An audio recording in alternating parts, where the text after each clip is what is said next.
time they in, they ride. Every time they hear this beat, every time they in the spot, every time I'm on they street, they listening, they listening, they listening to me. They listening, they listening, they listening to me. Nigga, no. Yo, what's up? It's your man's Joaquin, and you tuned in to another episode of Heat Level Podcast. What's up, world? So today I got a guest who says she know a little bit about the athletic stuff, and she worked with some of the athletic people. And I'm gonna let you tell her what she calls it, because I got my own words. But I'm gonna let Miss Monique tell you.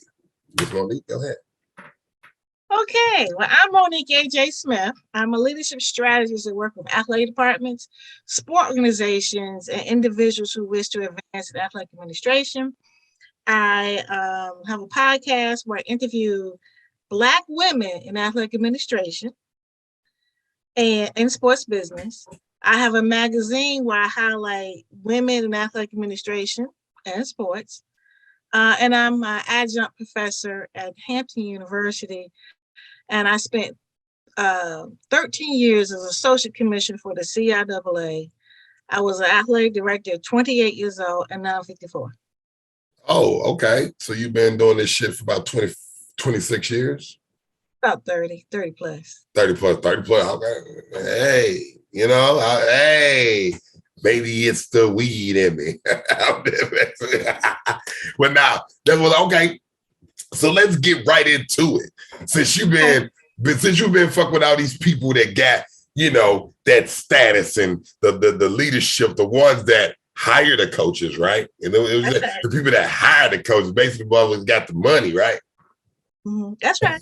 Okay. So you more money, more problems, right? More money, more problems. But if I ain't got to get on that court and sweat my ass off, I'm cool with that too.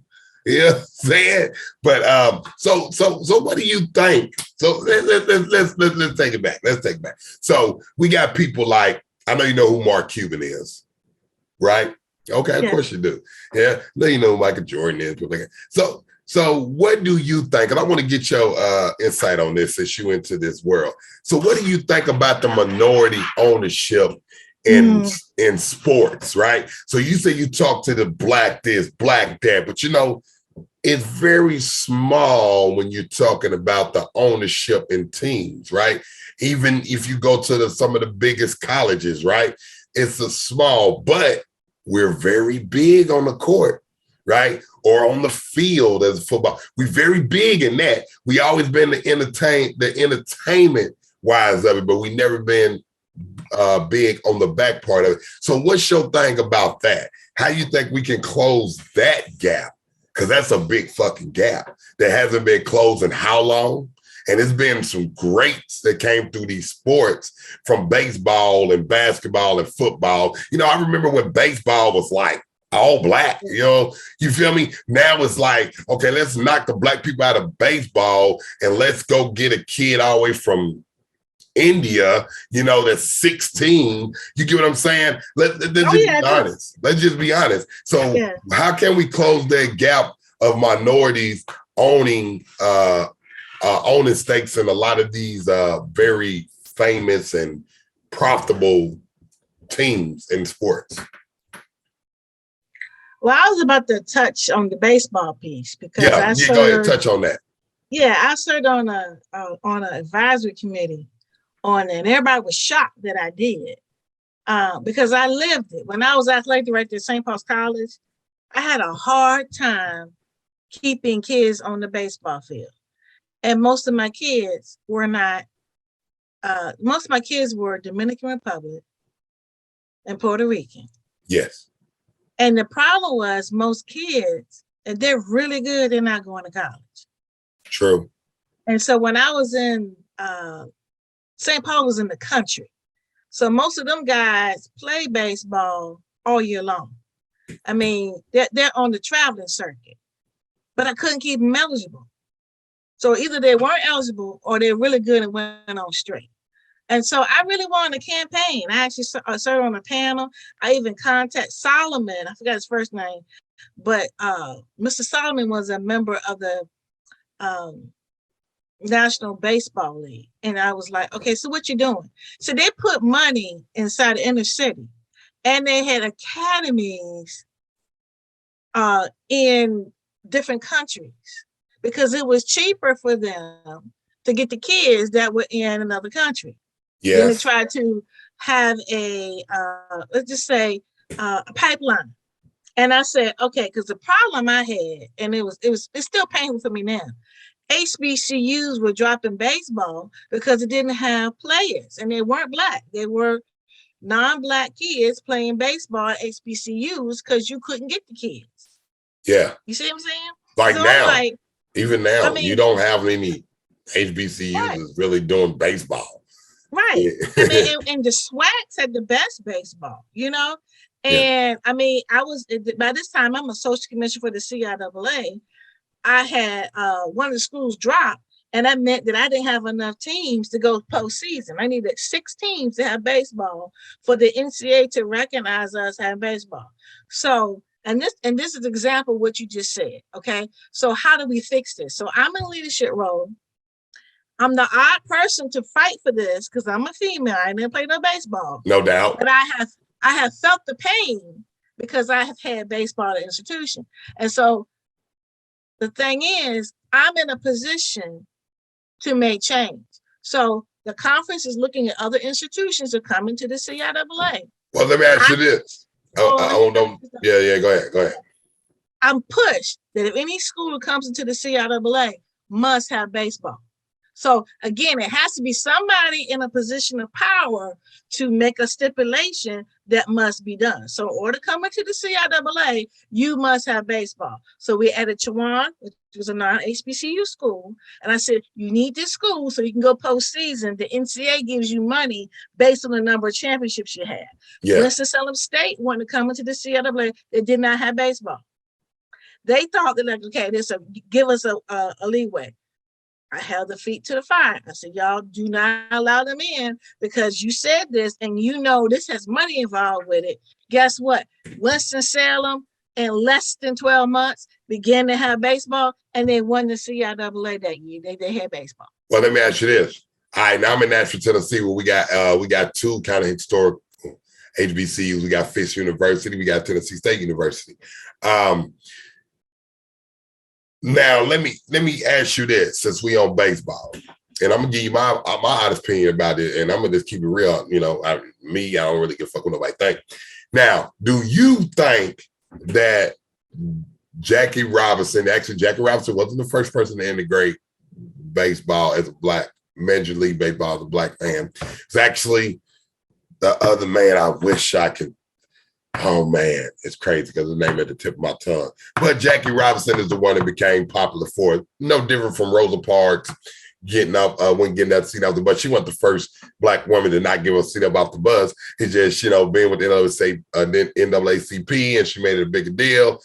She got the recognition. It is what it is. Most of the time, the first person to do it don't get the recognition and be the person behind them. It is what it is, right? So do you think, because I used to wear Negro League baseball jerseys growing up. I used to have the Black Yankees. I used to love wearing them jerseys, right? As I got older, I saw the jerseys disappearing, and people started not wearing the Negro League jerseys no more. And I started thinking to myself, why did we end the Negro League? This is why we ended the Negro League.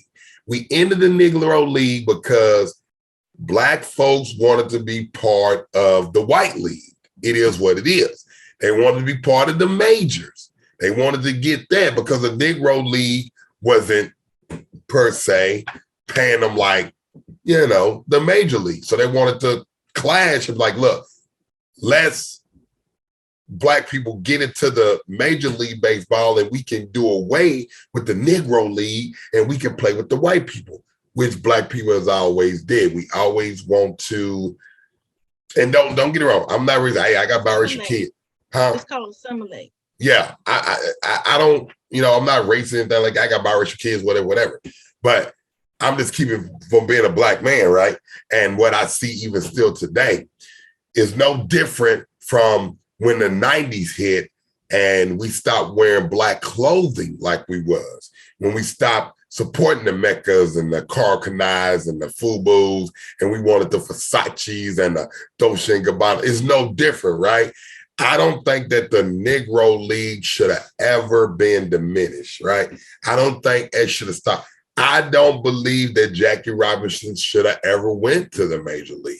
I think Jackie Robinson should have went to the Negro League. I don't remember if he started in the Negro League or not. I can't remember, but I don't think that he should did that, because what happened was they took it and said, well, look, now we're going to diminish the Negro League, and now y'all got to play in our league. You get what I'm saying? I don't think that should ever happen. That's just my take on that. And I believe in sports, a lot of that happens. It's like we'll have our own, but somebody in our group or crew or whatever you want to call it wants to be part of another cultures, and they're like, look, we want to be part of that.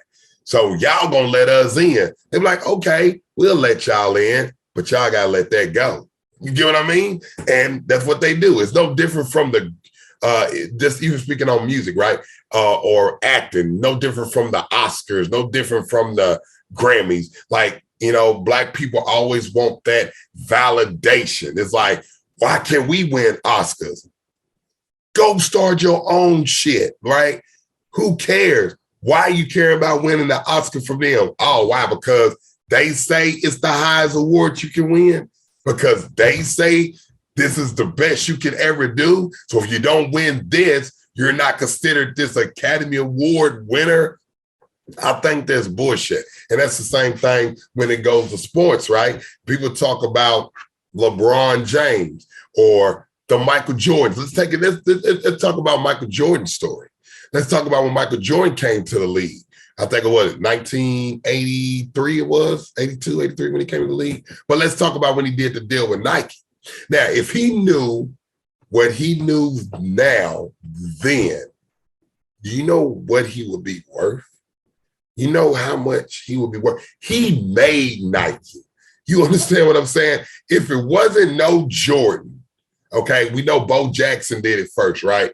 Bo Jackson did it first when he was doing the commercials and stuff. But, you know, he got hurt, whatever. And I know he was doing baseball and football. But Michael Jordan took it to another level, right? If it wasn't for Jordan, it wouldn't be Nike. It wouldn't be Nike. Okay, look. So your first question was about why we don't own teams. Yep. Okay. So you can't have both ways. You can't say how we're going to own the team. We got to become assimilated and get in there. So that's the whole point. But you can own, but do you have? But that's the thing. Yeah, because you say we got to get in, right? No, in order to be able to change how they treat us, we have to be. That's why I was just saying, me being a woman, talking about how you got to have baseball. It's the same thing about affirmative action.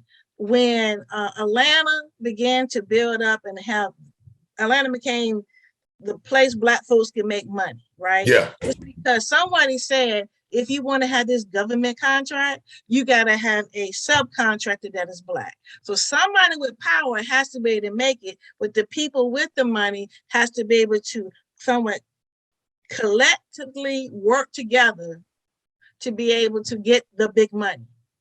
That's the only way it's going to work. Okay, but see, okay, so you telling me, I'm gonna give some names out to you right now.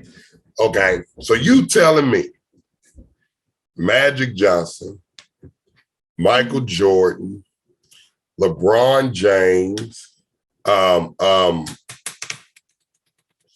O'Neal, and then I'm gonna bring a couple of musicians in it too.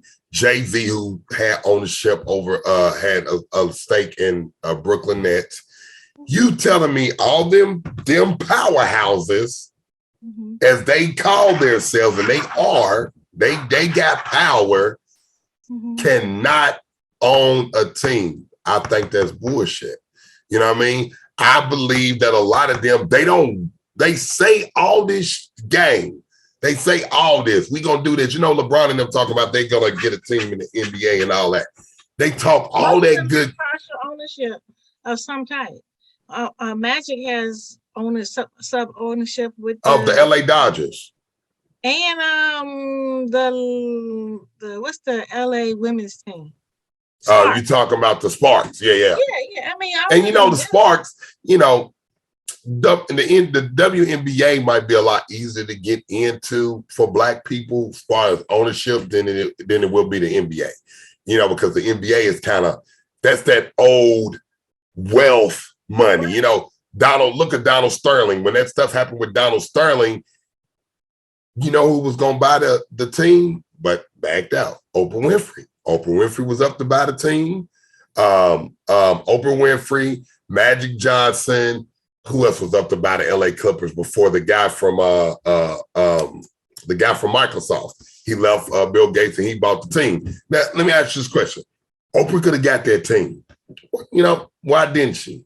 We don't know, right? We don't know what she thought, and she might be like, maybe I don't want to do that. Magic Johnson might be like, decision. Business decisions. We don't really know why that never happened. You can't do things based on the culture if you know you can't keep your money. Yeah. To me, that's just like throwing money into the wind.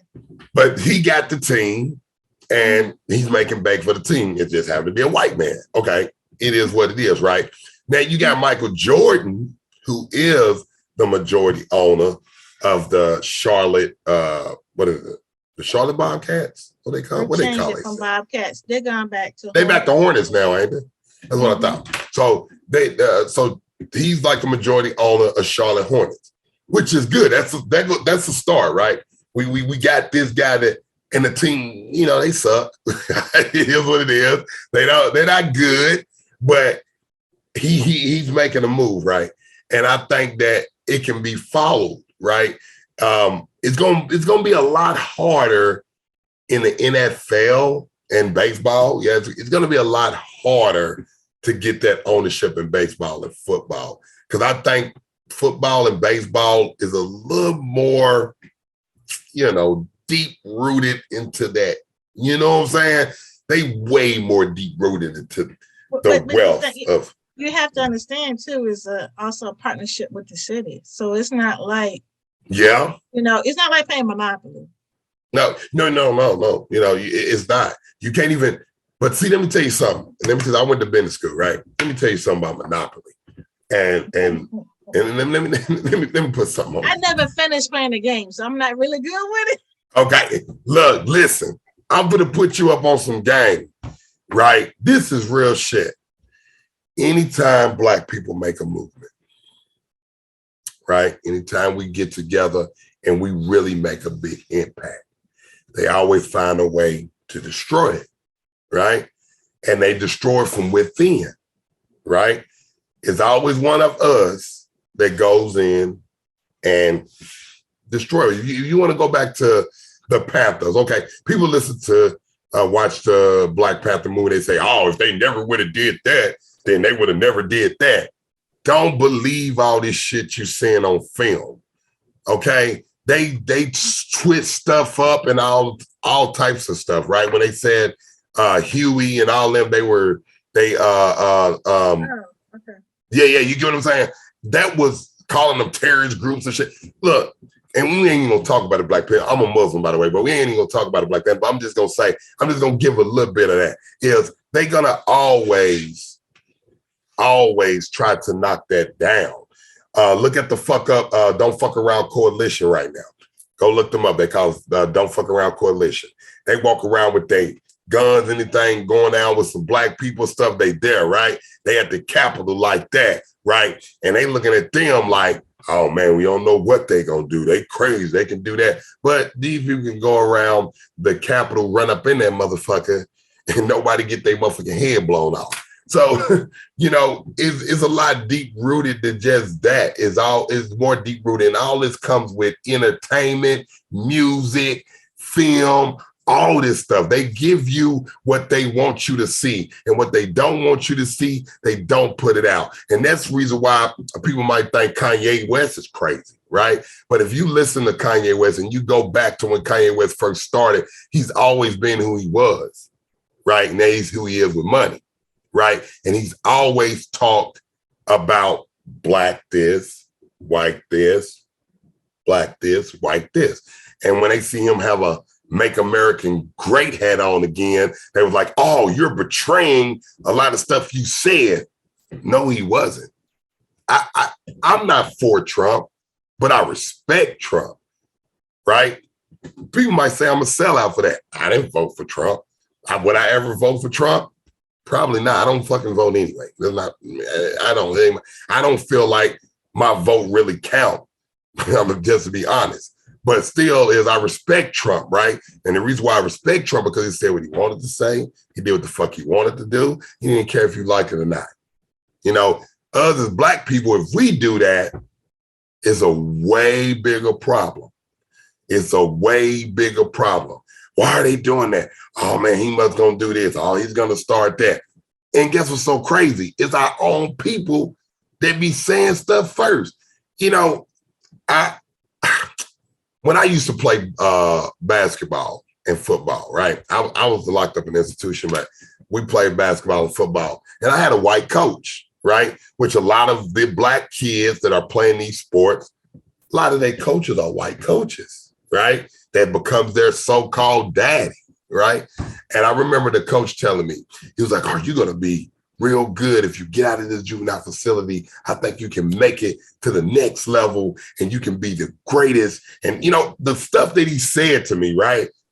My dad never said no shit like that to me. You get what I mean? My dad was smoking crack. You get what I mean? My mom passed away when I was 10. You feel me? So I'm in state custody and I got this white man who's my coach telling me all the things I never heard growing up. So let me tell you, I teach psychosociology of sport. And so there's a theory for that. It's called interactionist theory. So it's how you be able to see a coach who doesn't, his role becomes a role of a father, because you just said that your father didn't say certain things. Yeah. And so you don't, it's the same as if you were a child in the house and you begin to like Coltrane, because your father listens to Coltrane. So you begin to have a appetite for jazz. Okay. True. So it depends on where a person resides in your development and your socialization in your social world. That's how you're socialized. And so now here's the part. The fact that you just told me that helps me understand your thoughts about Trump. You understand what I'm saying? Yeah. So if a person understands how a person is socialized, because in both roles, those are people that are in leadership roles in your life. So sports and society and sports, they're all intertwined. And when we talk, now sports is entertainment. That's what it is, right? It's entertainment. Sports.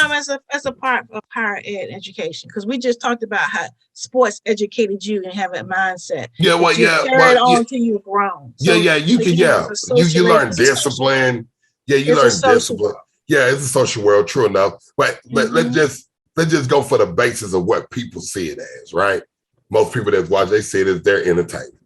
Okay, not me and you. I know you deep rooted in that, but we going for the face value of people. When they're watching football, they seeing entertainment. They watching baseball, they seeing entertainment. They watching tennis, and this girl killing, running across, hitting that damn ball is entertainment to them, right? Okay, but listen to this. When you listen to entertainment, let's say you listen. Who you just tell me about Kanye West? Yeah. When you listen to it, do you put yourself as Kanye? But when you watch a girl go and beat the living mess out of somebody in a different country, it makes you somehow never go inside and go like, yeah, that's my team. Yeah, that's United States. Yeah, that's true. And so there is a difference. It is a sense of you actually, your whole body goes into it. That's why when we're doing a pandemic and people didn't have sports, they went into serious depression because the sense of belonging was gone. A sense of connection was gone.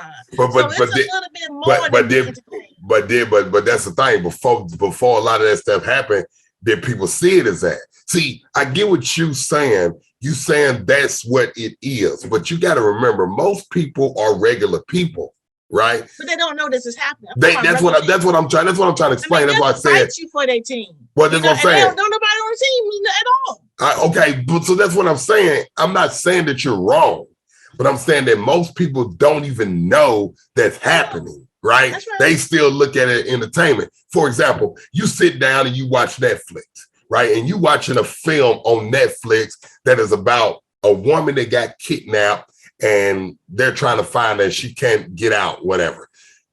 You are watching that as entertainment, but your body and your soul is really like, damn, if I was in that situation, what would I do?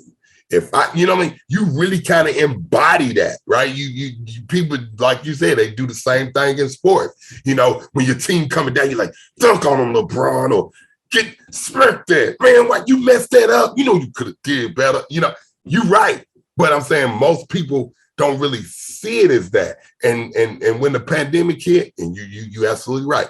When the pandemic hit and they stopped them sports and people couldn't do that, then they started being like, damn, I really like that team. Like, you know, I really like watching football on Sunday. They was going through grief. It was like a family member gone. Yes. And they didn't understand it. They didn't know what they were feeling. Exactly.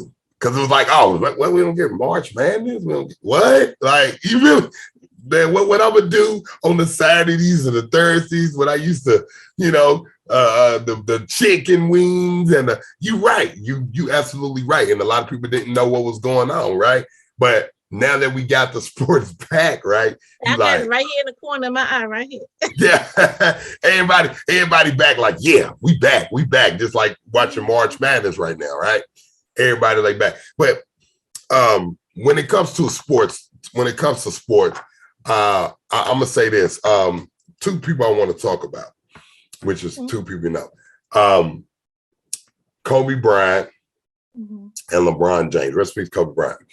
Now, what we do in the Black community, and I know we always do this, not just in sports, in music, in whatever, we love to put our greats against another one of our greats, right? We love to do that.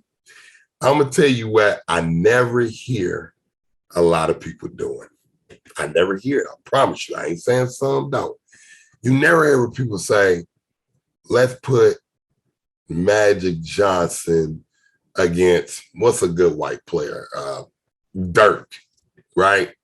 When Dirk he was played, always compared to Larry Bird. That's all. Larry Bird, yeah, he was. But I mean, he's been since that college. was that era, right? So Larry Bird, everybody was compared to Larry Bird, from Michael Jordan to Magic Johnson, you know. But what I'm saying is most of the time we always compare our Black greats to another Black great, right? We never compare them to, what about John Stockton, right? Why we didn't compare John Stockton to Reggie Miller?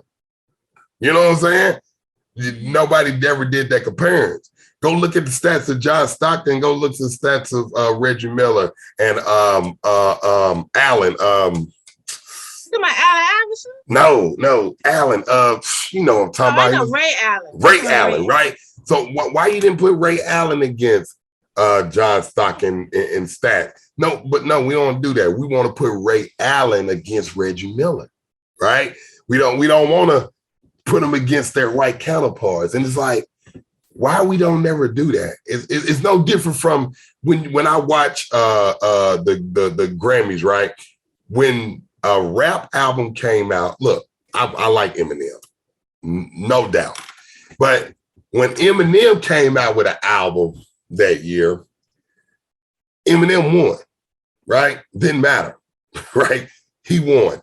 And I remember when Macklemore, when they did the rap category, Kendrick Lamar, Macklemore, and I can't remember the other artists. Kendrick Lamar should have won that, hands down. Hey, let me share this with you. So my first job was sports information director. Okay. So that's a person who promotes the athletes of a particular college or university for all American. So it's the same as what you're talking about for your artists. Somebody is promoting those people. So let me ask you something. You remember? But they're not best though. They didn't sell the most. They just like if. Just hold on. Okay. You remember Ben Wallace? Yeah, I remember Ben Wallace. Okay. When Ben Wallace played in college, Yeah, and then he played for the Virginia Washington. Union. Didn't he play for Washington too? Oh, you talking about pro? We went to the Pistons first. Pistons, yeah. Okay, but yeah, go ahead, finish. Yeah, I remember Ben Wallace. So he played for Virginia Union University, and he was a center.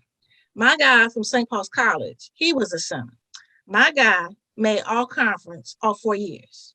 Okay. Freshman, sophomore, junior, senior year. Ben Wallace never made player of the year. Virginia Union won some national championships. St. Paul's never made it. How do you think he got that award? Because I'm a damn good publicist. Okay.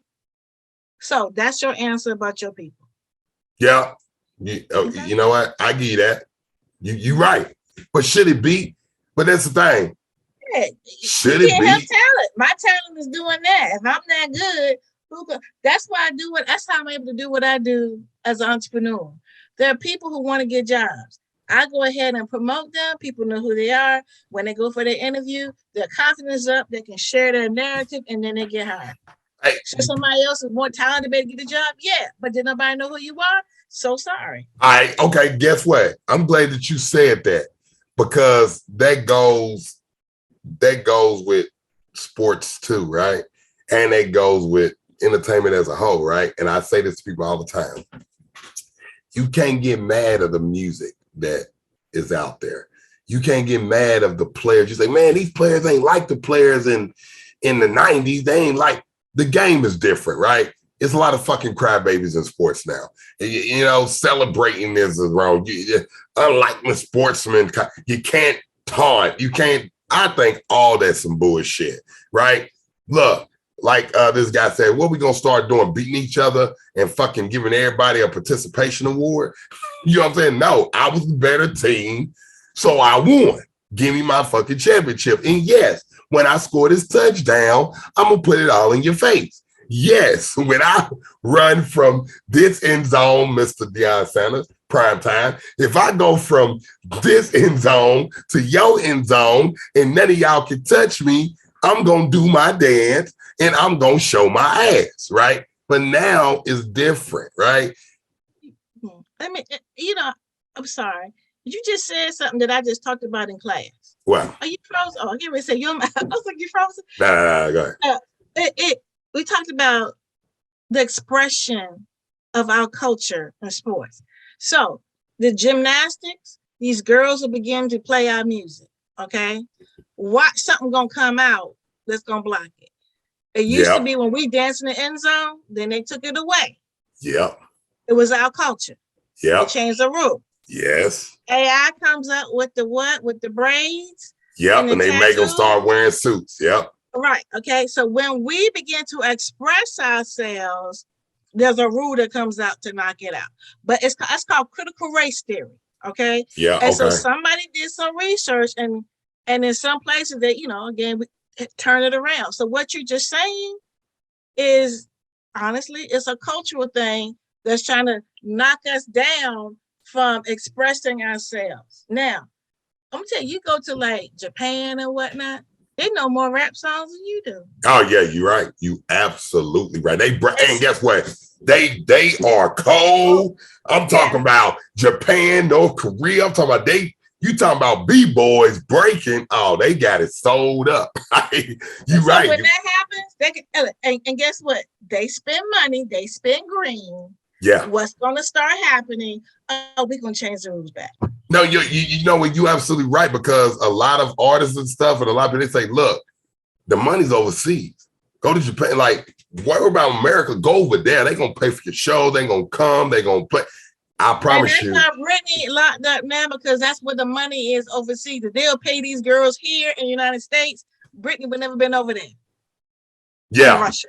You're right. You're right. Brittany Griner. Yep. You absolutely right. But they not doing. They should pay these women way more than what they're paying. Like, I think if you're not like a type recruit, don't you like make like 50, 60,000 a year or something like that? They the top people, they still, and that's how much they're making. That's the top. What you just said. How can you survive off that? If you ain't got no endorsements, then You ain't the top player. If you ain't a Candace Parker or Brittany Griner or anything like that. Going overseas too, though. That's my point. So they got to go play overseas to get money. To make the money that they get. You see what I'm saying?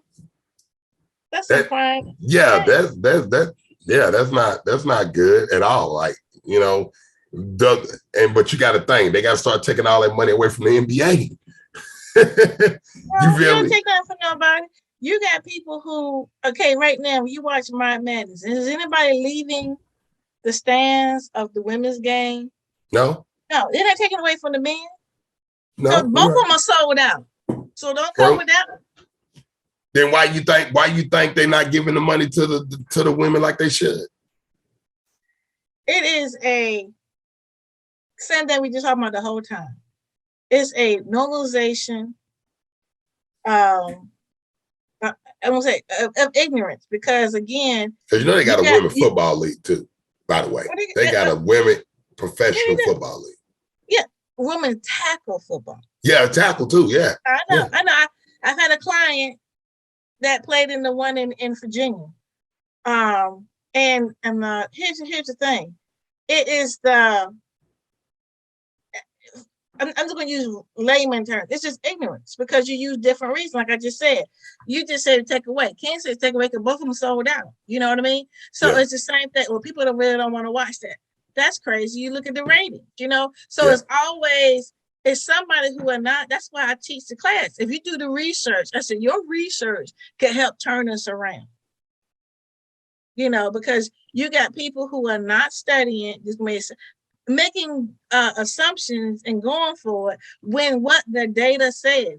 Just for instance, remember that last year, the men in the NCAA March Madness versus the women, right? You got people doing all this stuff over here for the men and not even paying attention to what the women. So when the women brings light to it, oh, we didn't realize it. So unfortunately, you know what they did? They took away, and see, this is what should come. I don't understand why that's so okay. They took away from the men and made sure that they got less so they'd be equal to the women. And that's bullcrap. Yeah. You know what I mean? I mean, you didn't have to do that. Because see, like when I teach Tower 9, I said, okay, I'm gonna still give you 50, all right? In order for the women to have the same, I'm not gonna reduce it. I'm gonna get what? 100. So I give you 50 and give you 50. Yeah. It just costs you do more work. But I'm saying if you want to have your name with the men, you need to give me more money for the women. So because guess what? As an institution, I'm going to have to be able to give the women the same.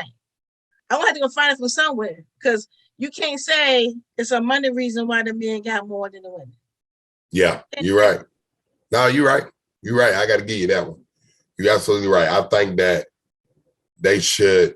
I know it can't be like even, right? I understand that part. Equitable and equal are not the same. No, yeah. I'm saying if a man if you can sit on the bench and make $250,000, right, by sitting on the bench, why can't this woman at least make a $250,000, like being on the court? Like, you know what I'm saying? Like, why can't she make 100, like you said, about 100,000 by sitting on the bench?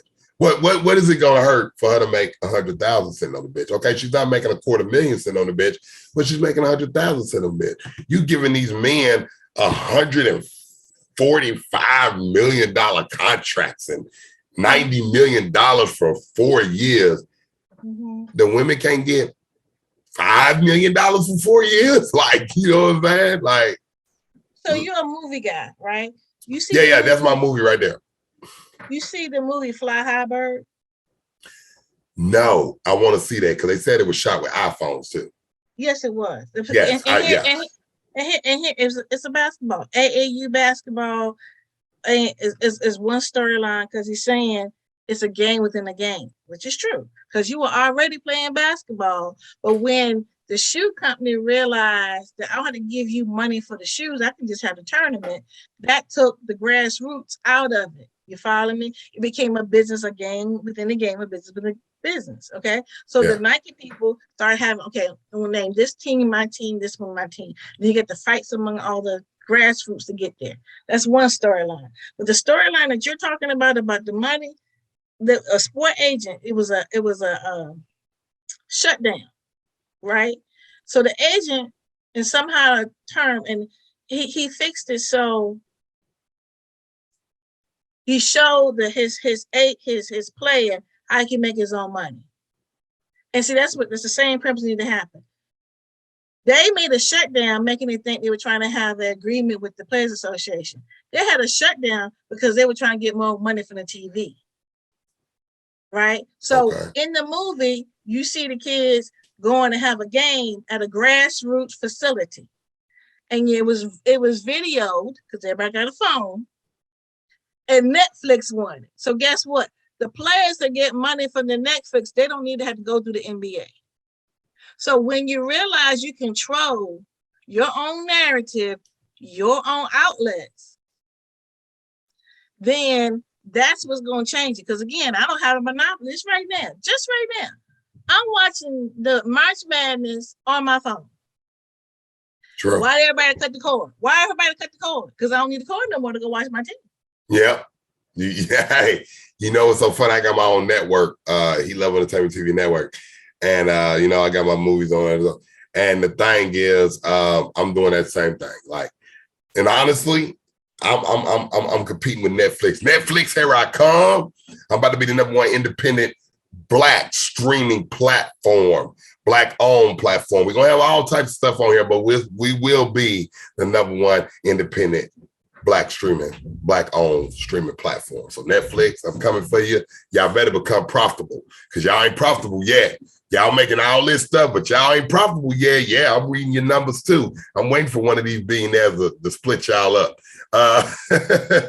But yeah, it was good talk, man. I think you laid some real facts, man. I like that, and some opinions too.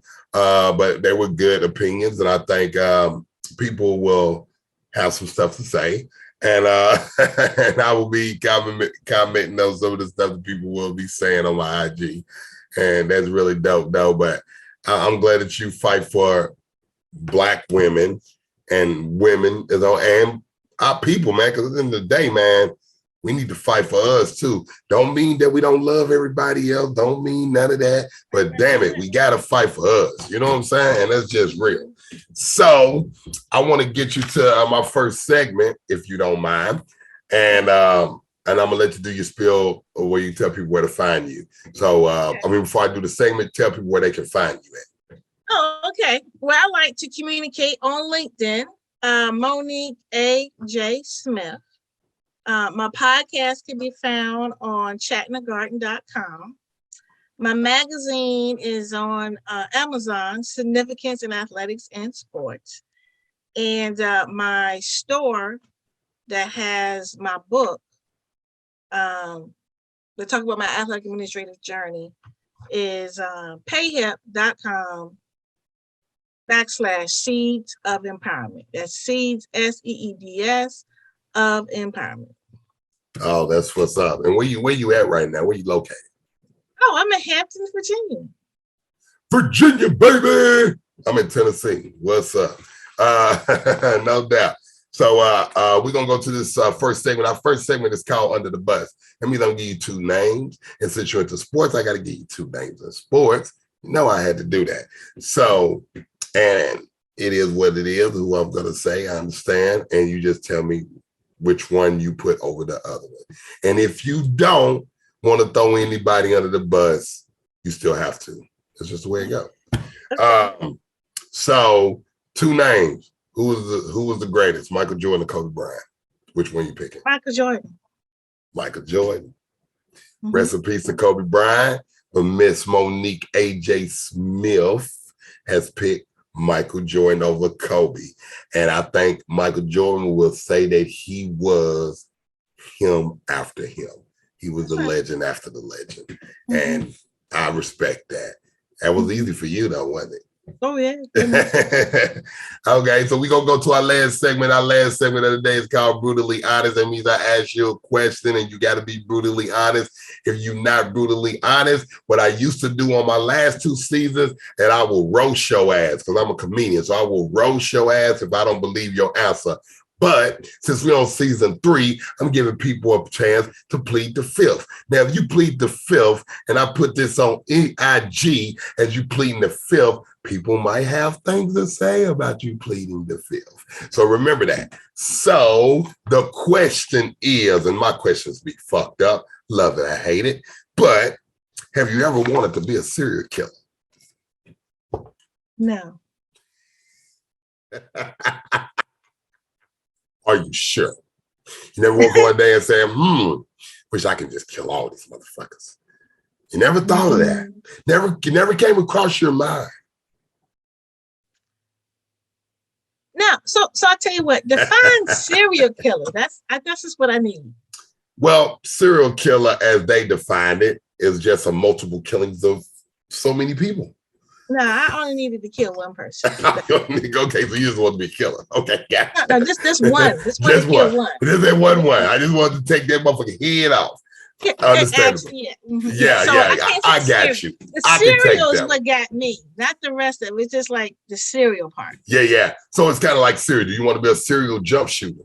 Right? I mean, a serial free throw shooter, you know what I mean? Because you're shooting so many, you're a serial free throw shooter. You know what I mean? So it's kind of like you become famous for that. So do I want to become famous being a serial killer? No. You become famous for becoming a serial shooter. Yeah, and you know what? A lot of serial killers gonna live after us. And what makes it messed up is a serial killer will be remembered. The victim all the victims will be forgotten. That serial killer will always be remembered. That's very interesting. The messed up part about it. Because when you say Charles Manson, you don't talk about all of his victims. It's Charles Manson, Jeffrey Dahmer, Ted Bundy, the Green River Killer. This is going to go on after we gone, and they have made a mark in history, and the victims will be forgotten. And we'll need their people to keep their names alive, which is crazy when the serial killers got everybody else keeping their name alive. It is what it is. That is very interesting. Hey. It's really interesting that you knew all those names of those serial killers. But yeah, I'm very into murder mysteries and serial killers and criminal minds, and I'm into a lot of stuff like that. So yeah. Crime Watch Daily, and that's one of my pastimes, one of my entertainments. So actually, in my new movie, I play a psychopath. Hello. Brutally Honest Question ain't for me. Yeah. So it was good talking to you, man. I think it was dope, man. I think we should actually do this again. I think it was pretty dope talking to you. So what I'm gonna do now is do my drop. Everybody that wants to go listen to my music, you can give it on Spotify, any musical platform, and it's Wykeem, it's WYQEEM, it's WYQ, Eric, Mimi, Mama, Moo. If you want to listen to the podcast, you already know it's Heat Level Podcast on YouTube, Heat Level Podcast on Pandora, iHeartRadio. If you don't know how to spell Heat Level Podcast, you're just dumb as hell. Go back to school, learn how to spell, because it's right here above you, Heat Level Podcast. Y'all make sure y'all check that out, and I hope y'all like this episode, me talking to Monique Aj Smith about this sports thing, especially when it comes to our people, to these Black folks out here. Hey, shout out to Stonecrest, Georgia, too, man. The new Black Wall Street. I went there and it was dope. I like what y'all doing down there in the ATL, and I got to meet the owner, so it's pretty cool. I checked out the new Black Wall Street and it's dope. You should check it out. If you ain't been yet, you need to go. Stonecrest, Georgia. Y'all make sure y'all check that out. Hey, I'm glad that everybody listened. So Miss Monique Aj Smith, can you give the listeners some inspiration before we get up out of here? Okay. Well, I will say, based on our conversation today about entertainment, sports is there for your entertainment, but also look to see what else it can give you. I like that. Okay. Have me something to think about when I go to sleep. Z's. No, I like that. That's dope. And y'all know me, man. I have some inspirational words for y'all too. Fuck you, pay me. Thank y'all. Appreciate it. That's a tip. Take that with you. And I don't know, make that inspirational. Everybody listen to my podcast. They know how I do. And hey, thank y'all for listening. Monique Aj Smith, thank you for coming in. And y'all already know who I am. I'm Joaquin Abdullah Talib, and I'm glad y'all listening. Y'all know how I always say, I'm about this bitch. Every time they in, they ride. Every time they hear this beat. Every time they in the spot. Every time I'm on they street. They listening, they listening, they listening to me. They listening, they listening, they listening to me. Niggas know who I be. And if they don't, then that's straight. They probably not on my level, then don't make them